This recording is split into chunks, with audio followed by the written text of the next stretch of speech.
Single for double. For double. 82. But just the other side. Mike required 25. The width for the wire, the smallest of margins, may be the difference between victory and defeat. That is awkward. But he has somehow found a way of sneaking that into the top corner. And Mike Norton beats Carlo Van Peer 4-2. I think he's been watching Louis Williams this week. It's a W for Norton. He gets over the line, averaging 82.04. 4 from 13 when it came to the doubling for Carlo Van Peer. A sub-80 average. And suddenly from a position where he really could have put it in his own hands, he's got a little bit of work to do. Coming up after the break, Justin Smith against Andy Bolton. And because of that win for Mike Norton, any win tonight for Bolton, and he is through.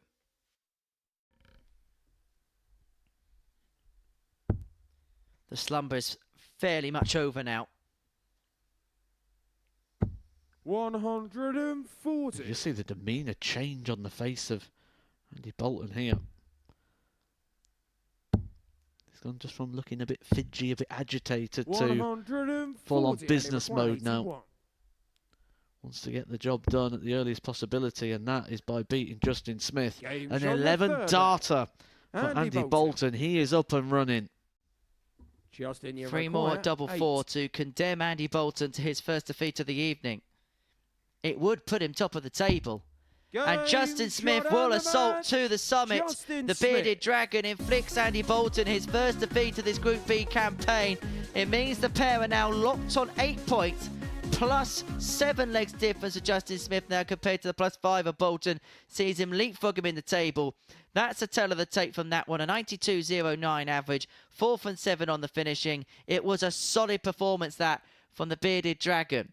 Right, coming up after the break, we're going to see Mike Norton up against Lee Cox. This is a big battle in the race for third place, and the winner will have a huge advantage in taking on Carlo Van Peer. That from Lee Cox. Big safe dart in the big 20. Stay well and truly away from the treble. Mike Norton doesn't stay away from the treble. It's exactly what he wanted. And a hit again. Mike Norton. Look at Lee Cox at the back of the stage, was shaking his head. His heart would have been in his mouth. He splits. But he cannot hit. And Norton has got free clear at double 8. And he only needs the one. And Mike Norton has found 2 wins from 2 to kickstart his night. It's a mop of the brow. Half of the job is done as far as Mike Norton is concerned. And now he is hoping on Andy Bolton to do him a favour. For Lee Cox, when he had matched darts to win that particular contest, he loses out 4-3. He's not out of the race, but he is going to have to do some of the hard yards now. Norton 4, Cox 3. Next up, Bolton Van Peer. Andy Bolton, again, stranded back on a big finish. Oh, ball for double 16. Oh, it's remarkable. It's an X-Factor finish from the X-Factor himself. The 1-4-2.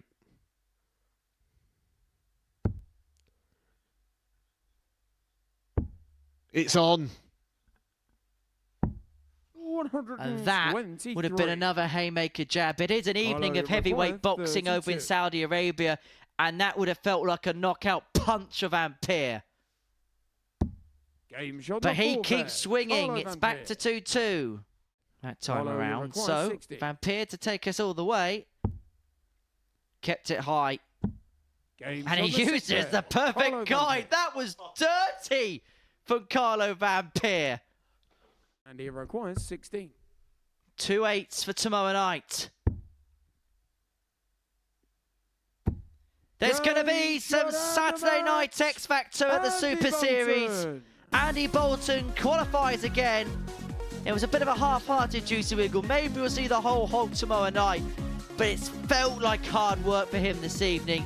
He's got the job done, but it hasn't been the quite convincing Andy Bolton that we saw yesterday evening. He's over the line. That's all that matters.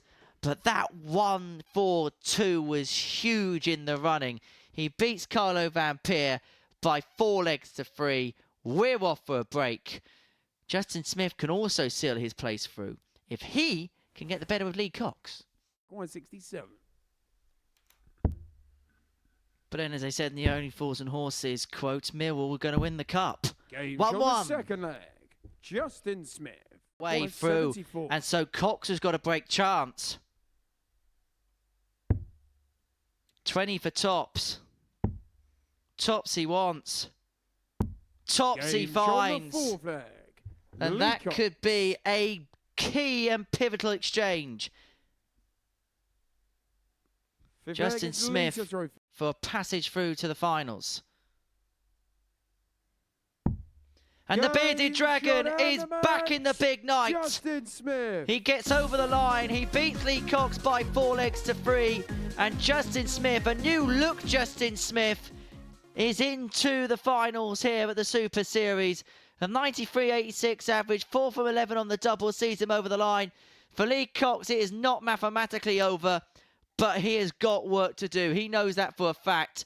We are at the halfway point of our night. We're off for a short break. Myself and Matthew Edgar going to head next door to the studio to assess what we have seen so far. And it is a night already where Justin Smith and Andy Bolton have booked their passages through to tomorrow night's final. And one thing we can guarantee on the YouTube channel tomorrow is we're going to be watching Andy Bolton play darts. And he's about to wrap up a 4-0 win here, which would put him in pole position in topping the group.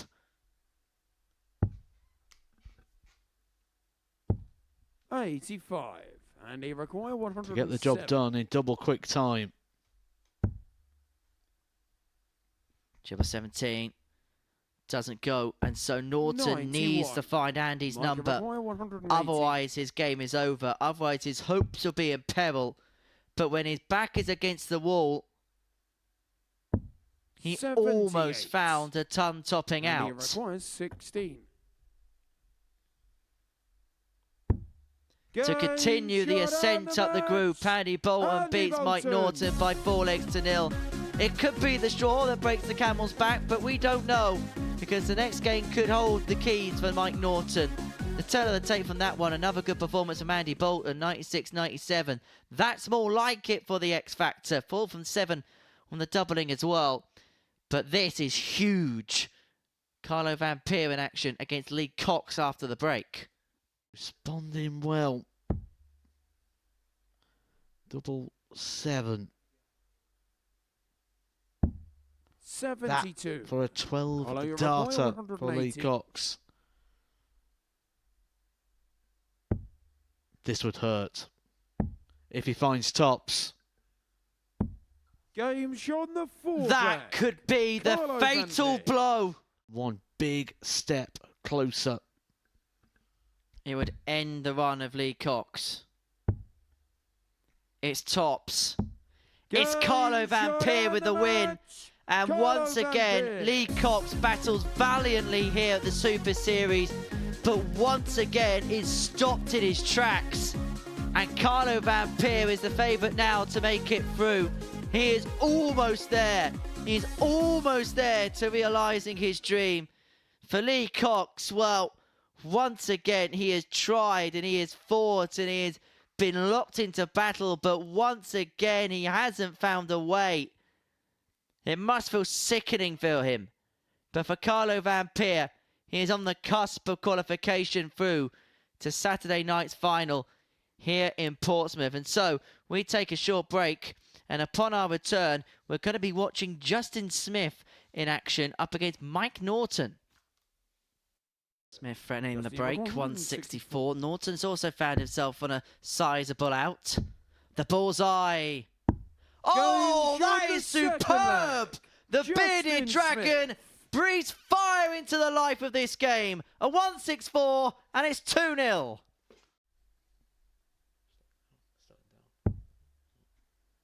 And now he's going to hit the double 16 with a third. 75. And that would have been for a third.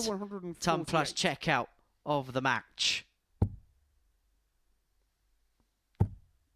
So Smith returns for 32 to 82. seal the points. Justin, you require 32. We'll put him on to 12 points and it will put him top of the pile temporarily. And Justin Smith wins once again. As for Mike Norton, well, his campaign come to an end. He found a couple of victories. He played well in that game, but Justin Smith has put down a statement. 2 ton plus outs, average in excess of a ton in a demonstrative 4-1 win against Mike Norton. 2 more games to go. Bolton Cox next. And this may be the last chance he gets to keep his hopes of topping the group alive. He pins it. He levels it. It's 2-2.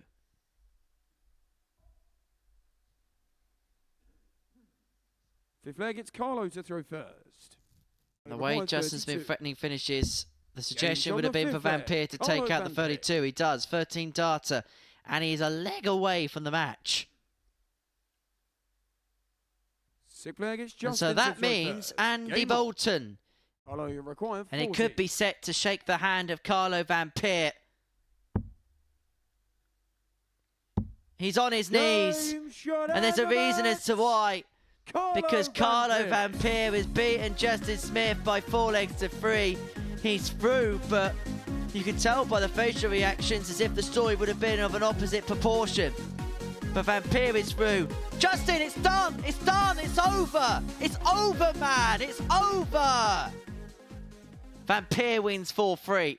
87.93 the average in the end in that particular encounter. Right, we're going to take a short break. We're going to have a chat with Carlo in a few seconds' time about this evening's action. So do join us in just a jiffy. Right, welcome back to the Motor Super Series, where the evening's action has been completed. Myself and Matthew Edgar has been watching all of the action in the commentary box, and these are the results from the matches that we have seen then so far this evening. So, there we go. It began with a 4-2 win for Mike Norton. Justin Smith and Andy Bolton, well, they made it very, very routine for themselves, didn't they, in the end? They've been the 2 sort of standout players before we even got started in this group, and they've played some quality stuff throughout the night. Andy Bolton looked a little bit tight at the start of the night, but actually when he qualified, we actually started to see the best from him. And then that third performance from Justin Smith, 2 players that gave us some real good standout moments. Well, the other man that made his way through was Carlo Vampire. Carlo, many congratulations into Saturday night on your debut. Just sum up your emotions right now. Really over the moon, especially like I've been playing well all week long, and today I came in, I was like prepared, I was ready to go. I needed a couple of wins, but yeah, to qualify eventually, I think I deserved it, and can't wait for tomorrow. How tight did that feel though at times this evening? Really tight, because I lost my first match 4-2 and the second one 4-3, but I was like playing well, but not at the standard like yesterday, scoring wise. But I know like my leg difference wasn't like that bad afterwards. So it's like if I get like a couple of wins in between, or someone can do me a favor by beating someone who was like close to me. But yeah, it was tight. It was very tight. Matt, you've been watching all of the action. What's impressed you the most about Carlo Vampire?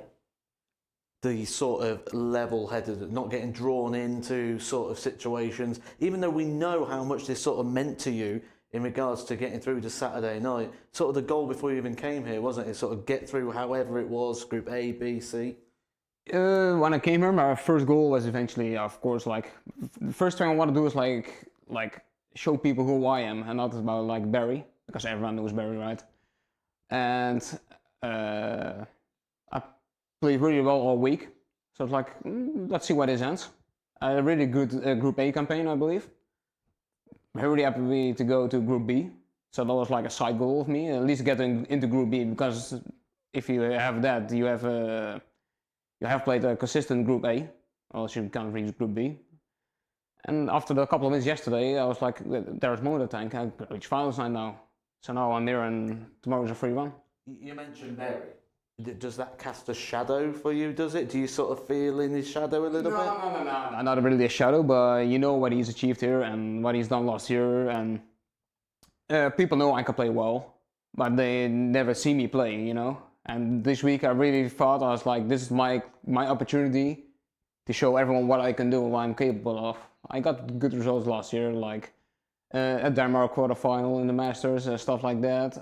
Getting close to the qualifying for the Modus, the ADC in Holland. But yeah, no, I took my opportunity to play here, and I showed everyone what I can do, I think. So. Absolutely. Does that add a pressure though? Not for maybe other people, but within yourself though, when you come here to try and perform?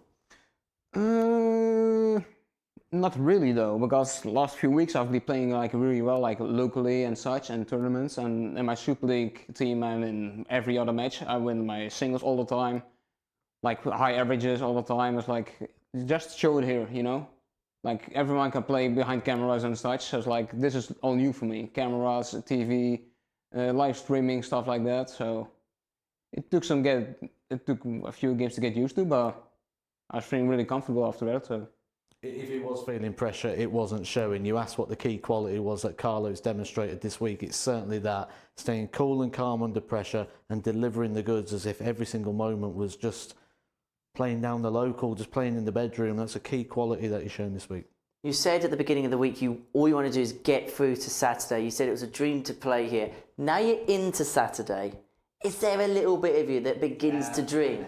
Yeah, of course. Now you start thinking, not thinking about it, but the thing is, if you win a couple of games tomorrow, you win not life-changing money, but you win a really nice amount of money for yourself, and you're representing yourself so well. Because if you win the week, you need to play a high level all week long. But just see from tomorrow how it goes. I've got nothing to lose now, so. It's a busy day for the Vampire family because Barry's going to be playing in the afternoon in Belgium. You're going to be playing in the evening. You're going to be watching each other then tomorrow? Yeah, 100%. But I'm going to my bed, wake up, and the first thing I probably do is like watch Barry in the afternoon against Jenny Clayton. So. Well, hopefully a good day for the Vampires tomorrow. Well, fingers crossed. Well, Barry's 24. Maybe you win it as well this tomorrow evening. Thank you so much for your time, Carlo. Matt, well, we got to the point now, haven't we, in the week where we know the Saturday night finals. This slide here, Carlo, is going to paint a very good picture for you because this is how tomorrow's going to break down. We saw Conor Heenahan win Group A, Andy Bolton, Justin Smith and Carlo winning through Group B, and then Darren Armstrong and Danny Jansen through Group C. And this is how the groups break down for tomorrow evening. Conor Heenahan, Danny Jansen, Justin Smith in Group 1. That's almost laughably good, the way they played this week. Two good groups, two quality groups. I'm watching Carlo's reaction as well here, nodding along. You happy with that? Yeah, what I'm most impressed of this week is a whole Group A, besides Louis, no disrespect to him. He's a fantastic guy. Just didn't have his week, but the rest of our group all qualified for finals night. Yeah. Like that means you have a very tough Group A, you know. So we see from there. So. It's the maximum amount you can have through to a Saturday night as well through Group A. So certainly the selectors did a very good job on picking this week. Carlo, many congratulations. We'll see you in the finals tomorrow night. We'll see you in the finals tomorrow night, Matt. And we'll see you for the finals tomorrow night as well here at the Super Series. We kickstart our coverage from 7:30. We'll be through to a close at around about 11:15 tomorrow evening to see who's going to join Reece Robinson at Champions Week. And guess what? We're also going to have a little bit of X Factor tomorrow night. Bye.